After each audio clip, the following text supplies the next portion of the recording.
아멘. 예.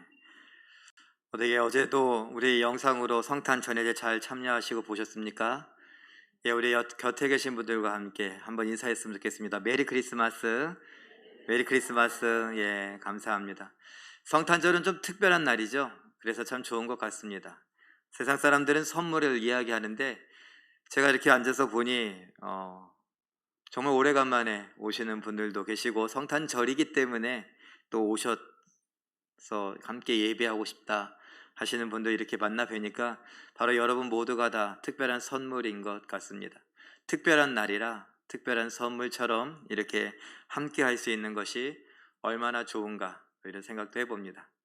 또 영상으로 하는 예배들이 많아지다 보니까 어제도 우리가 영상으로 우리 성탄 전야제 했는데 제가 이렇게 앉아보니 찬양대 찬양하는 것 그걸 보면서도 이미 이제 많이 익숙해지신 것 같아요. 찬양대원들이 끝나고 메리 크리스마스 그러니까 또 거기에 손을 같이 흔드시는 분도 마치 보고하는 것처럼 얼마나 많이 익숙해지셨나 또 이런 생각도 해봅니다. 자, 오늘은 우리가 성탄절이기 때문에 예수님에 대한 생각들을 조금 더 해봤으면 좋겠습니다. 평상시에 잘 안 하는 것이지만 여러분들은 예수님에 대하여서 만약에 생각하면 예수님 그러면 어떤 색깔, 예수님 하면은 이런 색깔과 어울린다 하는 생각을 해보신 적이 있습니까? 잠깐 한 10초 정도 여러분들이 생각해 보면 좋겠습니다. 예수님 그러면 어떤 색깔이 떠오를까? 영상으로 예배하시는 분들도 한번 생각해 보시고 미처 다 생각을 못했다 그러면 예배 후에 여러분들께서 한번 같이 생각해 보셨으면 좋겠습니다. 개인적으로라도 생각해 보시면 참 좋을 것 같습니다. 색깔, 예수님하고 어울리는 색깔, 예수님 하면 떠올리는 색깔, 혹시 큰 소리로 한번 얘기하고 싶으신 분 있으세요? 종훈이가 손을 들었어요. 예, 종훈이 무슨 색깔이 떠올라요? 하얀색이요. 네, 이유는 뭔 것 같아요? 하나님의 마음이 진짜 따뜻해서 하얀색이 떠오르는 것 같대요. 예, 우리 요셉부의 학생입니다. 우리 박수로 그래도 한번 잘 대답했다고. 예상치 못한 대답이었습니다. 예, 여러분들은 어떤 생각들 하세요? 저도 그 하얀색 생각했어요. 하얀색 그러면 순백의 순결함 뭐 이런 것들을 상징하는 것 아니겠습니까? 자, 그럼 또 저는 개인적으로 이런 생각도 해봤어요. 검정색. 예수님 그런데 검정색이 생각나나?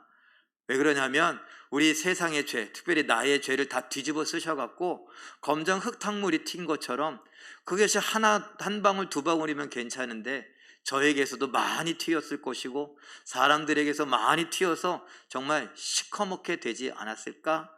이런 생각도 해봅니다. 또 많은 분들은 이런 생각하지 않으실까요? 빨간색. 빨간색은 왜요? 예수님의 피 때문에 예수님의 보혈 이런 생각을 하니까 빨간색을 생각하시는 분들도 계실 겁니다. 여러분들은 어떤지 스스로 한번 대답을 해보시고 또 집에서도 가족들과 한번 이야기를 해보시는 것이 어떨까? 무슨 색깔? 그리고 왜 그런가? 또 동물은 어떻습니까? 예수님 하면 이 동물하고 좀 어울린다 그런 생각들도 한번 해보시는 게 어떻겠습니까? 신학적으로도 또 역사적으로도 살펴보면 예수님 그러면 사자와 같다 이런 생각을 하는 사람들도 있고 또 독수리와 같다 이런 생각을 하는 사람도 있습니다. 또 어떤 분은 소와 같다 이런 생각도 해요.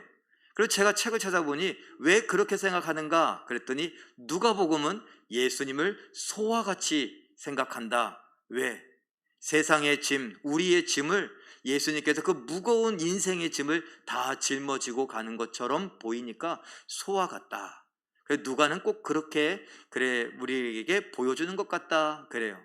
또 그런가 하면 마가복음은 예수님을 사자와 같이 그린다 이렇게 이야기를 하기도 합니다. 성난 사자가 여기저기를 뛰어다니면서 사자의 적이 되고 우리의 적이 되는 어둠 사탄들과 싸워 이기는데 막 물어서 핥히고 하는 모습을 상징하는 것 같다. 요한복음은 저 높은 곳 우리가 닿을 수 없는 저 높은 하늘을 날아다니는 독수리와 같다. 그래서 예수님에 대해서 이렇게 소나 사자나 독수리와 같다라고 생각하고 하는 사람들도 있는데 여러분들은 동물에 비유한다면 예수님은 어떤 동물과 같을까 한번 생각을 해보시는 것도 좋을 것 같고, 함께 나누면서 나는 왜 그렇게 생각했는가 이야기해 보시는 것도 좋을 것 같습니다. 또 단어는 어떻습니까? 예수님 하면 떠오르는 단어, 나는 이런 단어가 떠오른다, 이런 생각을 하는데 왜 그런가? 흔히들 말하기를 예수님은 사랑이시니까 사랑이라는 단어가 떠오르시는 분들이 많겠죠. 또는 겸손이란 단어, 또는 섬김이란 단어, 또는 십자가, 여러 가지 보혈, 이렇게 여러분들이 생각해 보실 수 있습니다. 아니면 아까 동물 중에도 있었지만 단어로 어린 양, 뭐 이런 속죄, 구원, 믿음, 이런 단어들과 연관하여서 생각하실 수도 있을 겁니다. 성탄절이니까 오늘은 이런저런 선물 이야기보다 여러분들께서 내가 생각하는 예수님은 이런 단어, 이런 동물, 이런 색깔과 어울리는 것 같고, 내가 그렇게 생각한 이유는 이렇다고 가족들과 또는 구역 식구들과 또는 지인들과 한번 나눠보는 건 어떤가, 이런 생각을 해봅니다. 사도 바울은 빌립보에 편지를 보내면서, 빌립보서라고 하는 이 편지를 보내면서 나는 예수님 하면은 겸손이라는 단어가 떠오릅니다. 그리고 이 겸손이야말로 우리가 예수님에게서 배워야 할 가장 아름답고 고귀한 덕목이 아닌가 생각이 됩니다. 그래서 이날 우리는 예수님에 대하여서 생각하면서 겸손한 마음을 우리가 배우고, 그것이 우리의 인생을 인도해가는 나침판처럼 생각하며 살아야 될 줄로 믿습니다 라고 오늘 우리가 읽은 본문에 이야기를 하고 있습니다. 제가 그림으로 하나하나 한번 설명하면서 여러분들과 이야기를 해보려고 합니다. 빌립보서 2장 6절에서는 예수님께서 하나님과 똑같다라는 것을 이렇게 표현하고 있습니다. 예수님, 하나님, 그는 같은 분이다. 뭐라고 말하냐? 그는 근본 하나님의 본체시다. 그래서 하나님과 동등되시다, 똑같다라는 거예요. 우리는 하나님에 대하여서 이런 하나님을 믿습니다. 삼위일체의 하나님을 믿습니다. 삼위일체, 그는 하나님의 본체시다 라는 말과 일체라는 것이 같은 의미입니다. 삼위, 성부 하나님, 성자 예수님, 성령님, 그분들은 본체시다, 하나의 마음이고 하나의 몸이다, 일체한다 라는 것을 이야기를 합니다. 같다는 거예요. 그러니까 누가 누구의 말을 들어야 된다, 이런 의무감이라든가 이런 것은 없습니다. 동등하다라는 거죠. 자, 그런데 이 동등하신 예수님, 같으신 예수님이 이 같은 것, 동등한 것을 포기하셨습니다. 그것이 빌립보서 2장 7절에 나오죠. 그림으로 표현해 보면 이렇습니다. 같았던 기호가 하나님이 더 큰 쪽으로, 그리고 예수님이 더 작은 쪽으로, 예수님이 더 작고 더 낮기로 작정하셨고 그걸 선택하셔서 그렇게 하셨습니다. 그래서 뭐라고 성경은 말하느냐? 그러나 그는 자기를 비워 종인 사람의 형체를 입고 사람이 되셨다, 이런 말을 합니다. 종이 되었다 라는 것이죠. 이젠 말을 들어야 된다라는 것입니다. 하나님이 더 높으신 분이고, 하나님이 더 크신 분이고, 더 귀하신 분이고, 더 강하신 분이고, 명령하시는 분이고, 나는 그 명령을 따를 종이다 라는 것입니다. 그러면 그런 의미가 도대체 뭔가? 종이 되었고 사람이 되었다는 것이 무엇인가? 사람이 되었기 때문에 하나님으로선 없었던 것이고 하지 않아도 될 일들을 이제 하게 되십니다. 그림으로 이렇게 표현할 수 있습니다. 예수님이 사람이 되시니까 출생이라고 하는 것, 죽음이라고 하는 것을 경험하게 됐습니다. 하나님보다 작은 존재죠. 그래서 사람의 몸을 입어 아기로 태어나셨다고 빌립보서 2장 7절에서 8절까지 이야기하고 있는데, 하나님이신 예수님은 낳다라는 말이 없어요. 출생이 없습니다. 어느 기록을 봐도, 어디를 찾아봐도 예수님이 나셨다, 출생하셨다 이런 기록은 없습니다. 요거 성탄절 말고요. 예수님은 하나님이시기 때문에 원래부터 계신 분, 영원전부터 계신 분, 그가 곧 시작입니다. 그렇기 때문에 어느 순간에 예수님이 하나님으로부터 나셨다 이런 말은 없습니다. 그것은 틀린 말입니다. 같은 분이기 때문에. 그리고 그가 언젠가는 죽는다, 언젠가는 죽어간다, 언젠가는 망할 것이다, 이런 얘기도 없습니다. 하나님이신 예수님이기 때문에 하나님과 관계되어서 죽는다라는 것은 틀린 말이고 어울릴 수 없는 말입니다. 죽음이 예수님 근처에 올 수 없습니다. 죽음의 사자가 예수님 앞에서 뭔가 이렇게 힘을 과시할 수 없습니다. 지금 코로나19와 같은 이런 바이러스가, 오미크론 변종이 예수님 근처를 얼씬거릴 수 없습니다. 왜냐하면 그는 완전한 분이기 때문에, 그는 하나님이기 때문에, 하나님이라고 하는 그 존재 자체로서 그에게 그 어떤 것도 다가올 수 없습니다. 그런데 그가 사람이 되어 출발이 있습니다. 나았다, 출생했다. 그것이 바로 오늘 성탄절 아니겠습니까? 그리고 그가 죽었다. 그리고 그가 죽음으로 인하여서 우리가 구원받았다, 이런 이야기를 사람이기 때문에 가능하게 되었습니다. 자, 그럼 오늘 성탄절이니까 예수님의 출생과 관련하여서 한번 생각해 보죠. 이렇게 그림으로 표현해 볼 수 있습니다. 아기 예수님이 나셨습니다. 자, 그런데 이 아기 예수님이 여러분의 아들이거나 딸이라고 한번 생각해 보시고, 여러분의 손주라고 한번 생각해 보시고 보면 어떨까요? 오늘 예쁘게 아까 성구 암송을 했던 요셉부 친구들, 이 자리에 하준이도 있고 하민이도 있고 종훈이도 있고 시영이도 있고 예린이도 있고 이렇게 어린 애기 친구들이 있는데, 이 귀여운 친구들이 저 아기로 거기에 있다면, 우리 제일교회 막내가 누구라고요? 현재 막내가 김리아라고요. 그 리아가 저 그림에 예수님 자리에 있다면 어떨까요? 그보다 조금 더 먼저 태어난 이든이나 조금 더 먼저 태어난 재율이나 이런 생각을 한번 해보면, 자, 이렇게 질문해 보겠습니다. 이 아이들을 주차장에서 낳겠습니까? 말구유는 지금의 주차장과 같습니다. 여러분의 아들, 딸, 여러분의 손주들을 주차장의 한 구석에 눕히겠는가 하는 말입니다. 자, 두 번째로, 초보자에게 이 아이들을 맡기겠습니까? 산후조리를 다 하죠. 산후조리 한 이후에는 요즘에는 국가에서 복지가 잘 돼 있어서 이렇게 와서 아이 돌보미를 둡니다. 그런데 이 아이 돌보미가 20살이에요.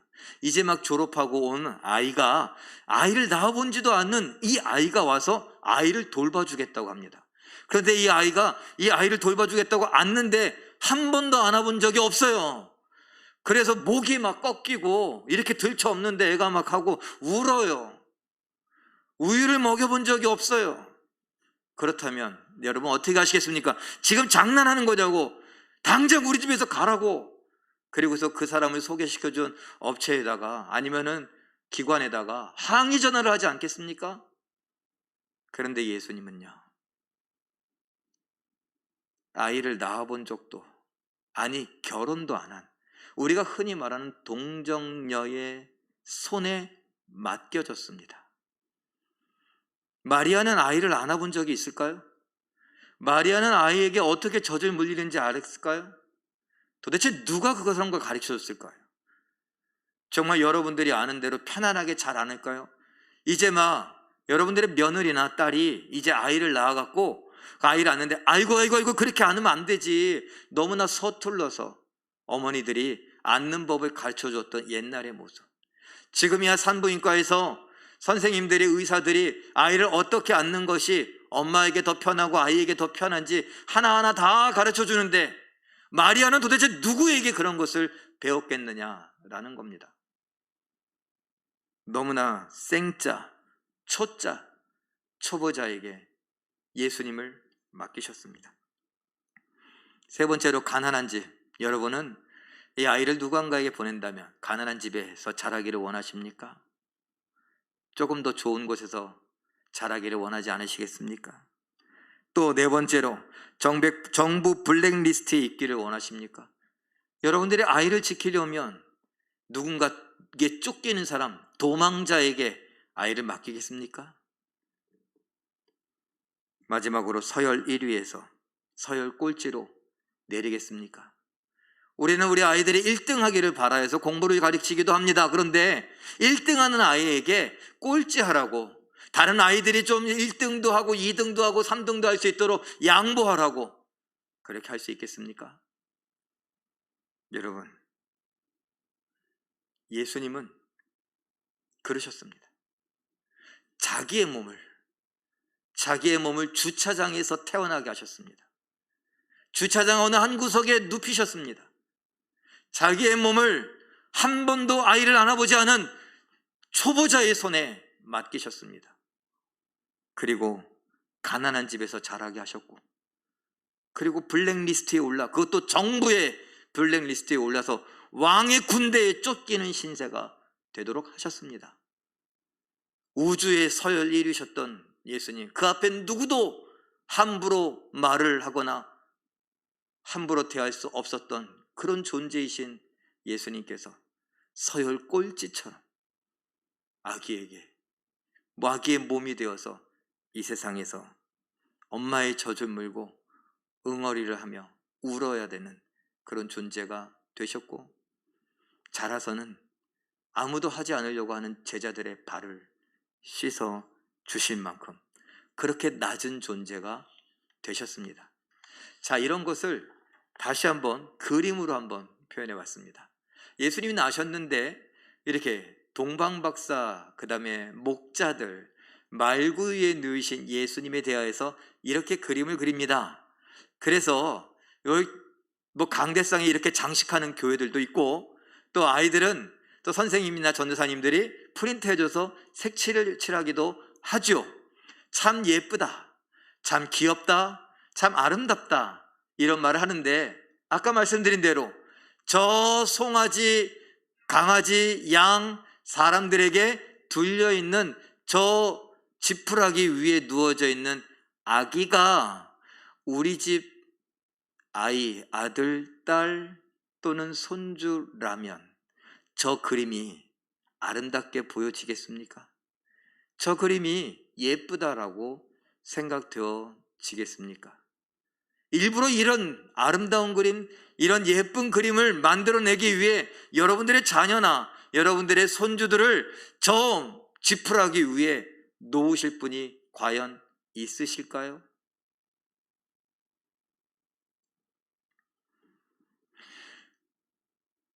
제가 장담컨대 아무도 그러지 않을 겁니다. 목사님, 무슨 그런 이야기를, 이렇게 기쁘고 복된 날, 이 성탄절에 무슨 그런 이야기를, 끔찍한 이야기를 하고 계십니까? 혹시 속으로라도 불쾌한 마음이 드시는 분 계십니까? 예, 장담하건대 우리들 중 아무도 일부러 이런 장면을 연출하진 않을 겁니다. 혹시나 연극을 한다. 우리 제1교회가 예전엔 연극을 참 많이 했죠. 여기 무대를 만들어 놓고 거기 위에를 뛰어다니기도 하고 장식을 하고 그러면서 연극을 참 많이 했었습니다. 자, 지금 만약에 연극을 한다고 하고 인형이 아닌 여러분의 진짜 갓난 애기 리아를 잠깐만 빌려달라고, 아니면 이든이를 잠깐 빌려달라고 해서 이제 막 고등학교짜리가 마리아 역할을 한다고 하고 막 이렇게 안고서 이렇게 흔들고 있다. 그리고 지푸라기를 진짜 구해와서 실감나게 한다고, 저기 포천에 어디나 강원도 어디나 아니면 가까운데 저 화전 어디쯤에서 지푸라기를 막 갖고 와서 여기다 말구유를 꾸며놓고 거기 위에다가 눕혔다. 허락하시겠습니까? 인형으로 하지 왜 우리 애로 하냐고. 다치면 어떡하려고. 그거 소독한 거냐고. 아마 거절할 겁니다. 제 이야기가 틀렸습니까? 그런데 연극을 하면서도 그런 장면 속에 우리 아이가 있다는 것이 싫다, 위험하다 라고 할 만한데, 이건 연극이 아니라 실제였습니다. 예수님은 세균이 뭔지 모르시는 그분이, 냄새가 뭔지 모르시는 그분이, 불편함이 뭔지 모르시는 그분이 우주 서열 1위 하나님이신 예수님이 저 베들레헴의 촌동네의 한 구석에 주차장과 같은 마구간의 말구 위에 아기가 되어서 거기에서 나셨습니다.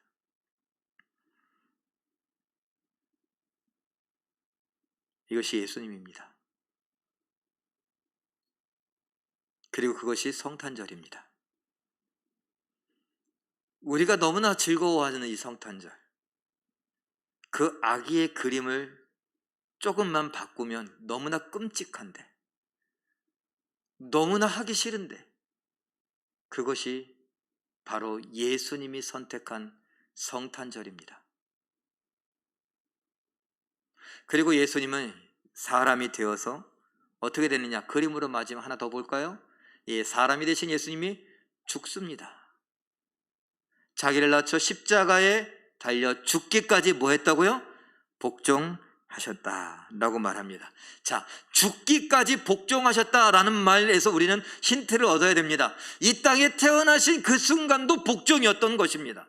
하나님의 뜻이 이루어지기를 원하여서 하나님 제가 가겠습니다. 그리고서 이곳에 오셨는데, 이곳에 오셔서 베들레헴의 한 마구간의 말구 위에 누이는 그 순간, 그것이 복종의 시작이었던 것입니다. 그리고 어디까지? 죽기까지 복종하셔서 복종을 이루신 것입니다. 그러면 그 과정 속에서, 요람에서 무덤까지의 그 과정 속에서 예수님은 어떤 마음을 갖고 살았던가, 도대체 어떤 마음으로 말구 위에 태어나 눕혔는가, 어떤 마음으로 십자가를 지고 죽으셨는가. 요한복음 6장 38절 읽어봅니다. 시작. 내가 하늘에서 내려온 것은 내 뜻을 행하려 함이 아니요 나를 보내신 이의 뜻을 행하려 함이니라. 아멘. 나를 보내신 이 하나님의 뜻을 이루기 위하여서 예수님이 이 땅에 오셨답니다. 그 뜻을 이루는 시작이 바로 성탄절이요 마구간의 말구유입니다. 그리고 그 끝이 골고다의 십자가요, 그리고 예루살렘의 무덤입니다. 나를 보내신 이의 뜻을 행하려 함이니라. 생각해 봅니다. 말세가 되어 갈수록 세상은 우리를 향하여 속삭입니다. 뭐라고 속삭이는 줄 아십니까? 이젠 당신의 인생을 사십시오. 당신이 원하는 것을 하십시오. 그동안 고생 많았는데 이젠 당신이 원하는 삶을 사시고, 돈도 당신을 위하여 좀 쓰십시오. 당신을 위하여 투자하십시오. 그리고 당신의 원하는 것을 하며 당신의 인생을 이제 조금이라도 사십시오 라고 말합니다. 그런데 이런 말이 크게 들리는 시대에 우리는 어떤 생각을 갖고 있느냐? 세상은 나를 돈보다 못한 존재로 여기면서 마치 기계처럼, 도구처럼, 물건처럼 대한다라는 생각들을 합니다. 그래서 뭐라고 하느냐? 참 각박하다, 이런 말을 하지요. 말세가 될수록 그럽니다. 심지어 교회도 그럽니다. 교회들은 교역자들에 대하여서 어떤 생각을 갖고 있습니까? 당신의 재능을 최대한 발휘하십시오. 당신의 성대와 당신의 건강과 당신의 모든 재능을 다 쏟아부으십시오. 돈을 주었으니 돈만큼은 해야 되지 않겠습니까? 목사가 되고 전도사가 됐으니, 교역자가 됐으니, 하나님의 사람이 되었으니 성도들을 위하여서 모든 것을 해야 되는 거 아닙니까?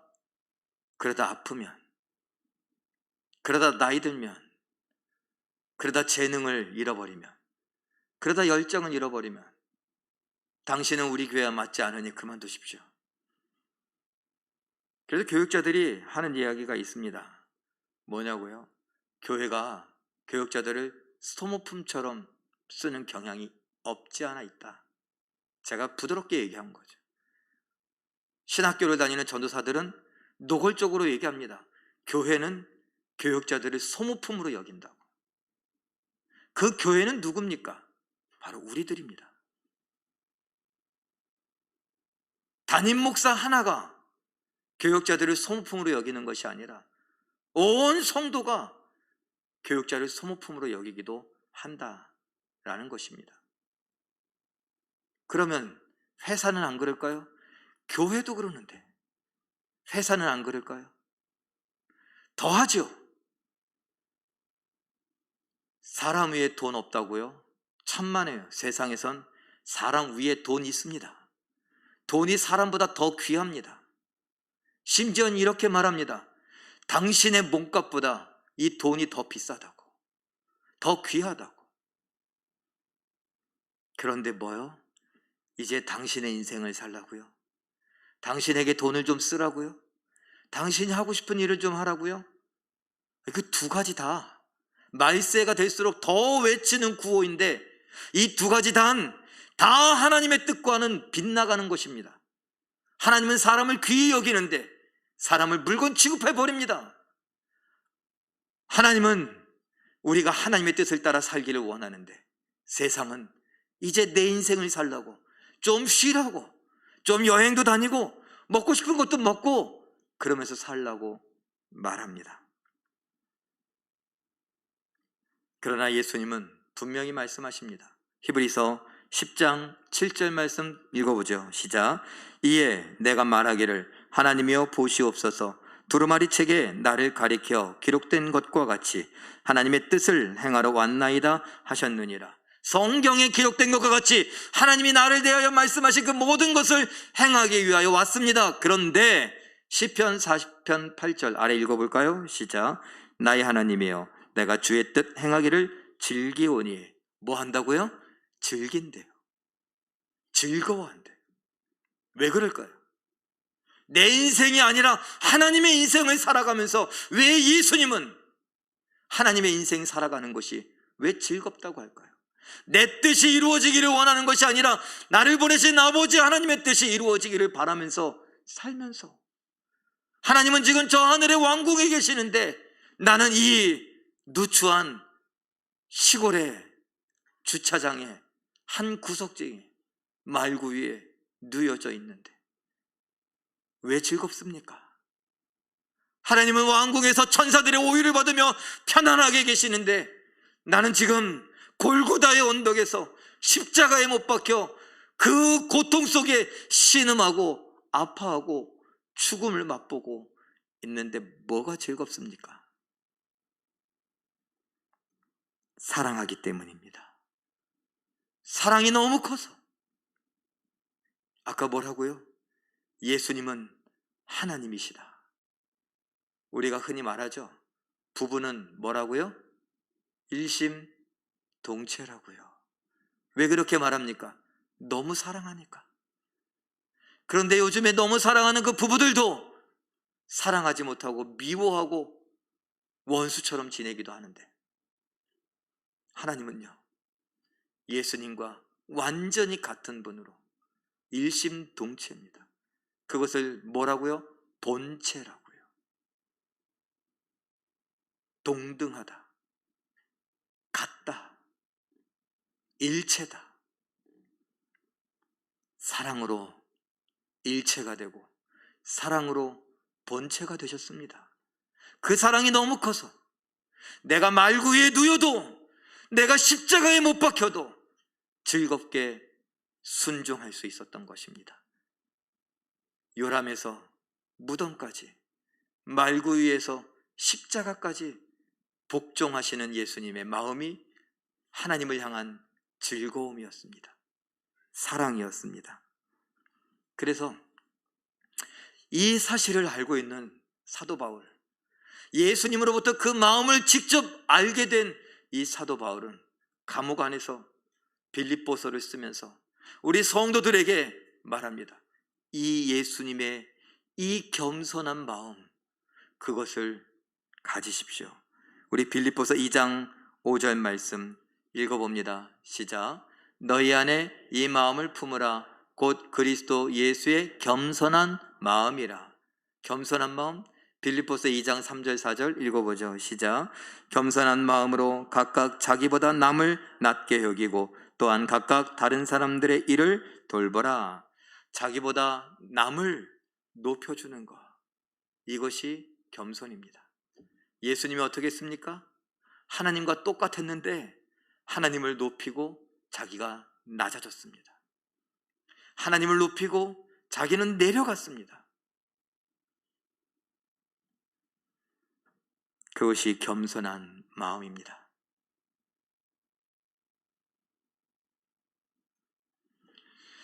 성탄절, 기쁘다 구주 오셨네. 우리는 기뻐할 만한 일입니다.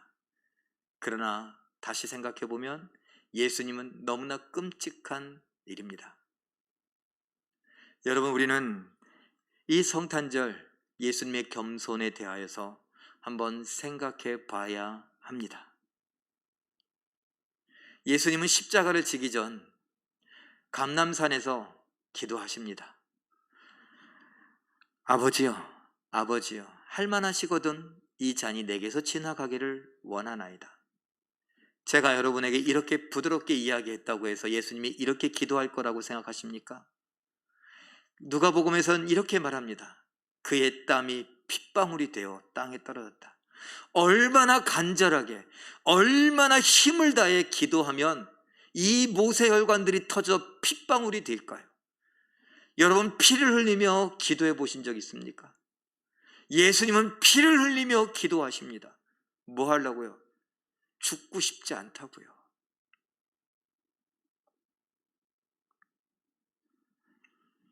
그게 위기죠. 겸손의 위기, 사랑의 위기, 순종의 위기, 복종의 위기. 그런데 저는 상상해 봅니다. 어쩌면 하늘의 천국문을 열기 전에, 이 땅에 내려오기 전에 예수님 한 번 더 하나님 앞에 뒤돌아보며 아버지, 나 안 가면 안 될까요? 하시지 않았을까요? 시작부터 위기입니다. 우리는 그러죠. 하기 싫은 일에 대해서 뭐라고요? 차라리 죽는 게 낫다고, 죽기보다 싫다고 그렇게 말합니다. 여러분들의 아까 제가 말씀드린 대로 그 말구유의 그림에 아기 예수님이라고 하는 그림, 그 예쁘장한 그림이 아니라 여러분의 손주들이 거기에 있다면, 여러분의 아들, 딸이 거기에 있다면 그거 하시겠냐고 여쭈어봤습니다. 여러분이 혹시 이러지 않으실까요? 차라리 내가 하거나 아니면 죽기보다 싫다고, 차라리 죽는 게 낫다고 하시지 않을까요? 예수님이 인간이 되시기 직전 하나님 앞에 한번 뒤돌아보며 안 가면 안 될까요? 하시지 않았을까? 조심스럽게 상상해 봅니다. 저도 잘 안 됩니다. 이렇게 설교 준비를 하고 여러분 앞에서 설교를 하고 있는 저도 잘 안 됩니다. 저도 목사가 되어 성도들을 섬겨야 된다, 겸손히 섬겨야 된다 라고 말하지만 저도 힘이 들 때가 있습니다. 다 그만두고 도망치고 싶을 때도 있습니다. 여러분들은요? 여러분들은 혹시 인생을 살아가며 이런 겸손에 대한 이야기들을 수도 없이 들으셨는데 그만두고 싶은 적은 없으십니까? 사랑에 대해서, 차라리 교회 다니는 것에 대해서, 예수 믿는 것에 대해서 그냥 포기하고 싶은 적은 없으십니까? 그러나 예수님께서 포기하지 않고 이 땅에 아기의 몸으로 우리가 끔찍하게 생각하는 그 장면 속에 오셨기 때문에 우리는 기쁘다 구주 오셨네 이 성탄을 맞이하여 구원을 맛볼 수 있었던 것입니다. 죽기까지 복종하셨던 그 예수님이 포기하지 않는 그 겸손, 그 순종, 그 복종이 있었기 때문에 우리는 오늘 예수님으로 인하여서 구원받았다라고 말할 수 있는 것입니다. 그러니 우리도 포기하고 싶은 순간이 찾아오더라도 그 예수님을, 오래 참으신 예수님을 생각하면서 우리도 견디기를 바랍니다. 포기하지 마시고 예수님처럼 겸손한 마음을 갖겠노라고, 예수님처럼 누군가를 섬겨보겠노라고, 예수님처럼 나의 그 끔찍한 섬김으로 인하여서 누군가는 기뻐하고 평화를 누리고 감사하는 그런 모습을 보고 싶노라고. 그렇게 살아갈 수 있는 우리가 되기를 바랍니다. 성탄은 복종의 서막이요 시작입니다. 이 성탄의 기쁨을 맞이하고 있는 우리들도 이 성탄을 생각하며 하나님을 향한 복종과 순종을 다짐하고 2021년을 보내고 2022년을 맞이하며 살아가는 우리 모두가 되셨으면 좋겠습니다. 성탄, 복종의 시작, 오늘 우리의 시작이 되기를 예수님의 이름으로 축원합니다. 기도하겠습니다.